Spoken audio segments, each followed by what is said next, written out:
course, yan yung special request niya is makita niya yung 4 niyang anak. Kailan po kaya makakarating si Acting Mayor Baste? Ewan ko. Pero text namin maya, tanungin namin. Pero I know malapit na yun kasi nag-open na rin siya ng Kadayawan doon and pinano na niya yung biyahe niya papunta dito. Ano naman po mga napag-usapan ninyo ngayon? Actually, no, I was the latest to arrive today. Pagdating ko, as I entered the room, si Manong Pulong nandun nakaupo sa sahig, nagmamasahe na ng paa. As usual.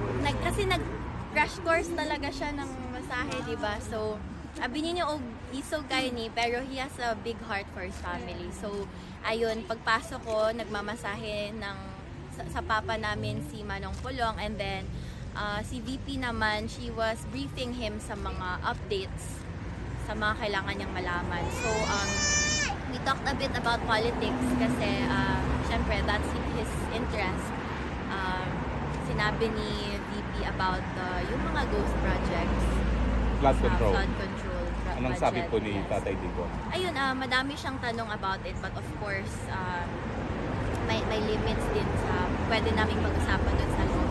And then, he shifted to family matters, mga bilin niya sa amin magkakapatid.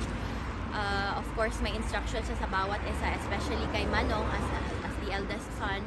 Pero sabi naman namin na, di bale, hintayin mo na lang si VM Sebastian kasi papunta na rin siya. And so, you can instruct us na sa mga bilin mo sa amin apat. Can you share anything kung ano yung mga bilin? Yung mga hindi naman too personal. Ano naman, yun pa rin, the first thing talaga no is to take care of each other. He emphasized the value of family and how important the family bond is. Kasi ang hirap kung kalaban mo na lahat, kalaban mo pa yung yung pamilya mo. So he always reminds us to take care of each other as siblings and to look out for each other, you know. Maligo din. Uy, ang tinudana no kay wala ko kaligo na pudron kay isabayan ako si Papa para ganado siya kay Duha mo may ligo. duha mi way ligo. So yes, yan yung bilin niya talaga sa amin. Take care of each other, look out for each other, and always remember the value of family.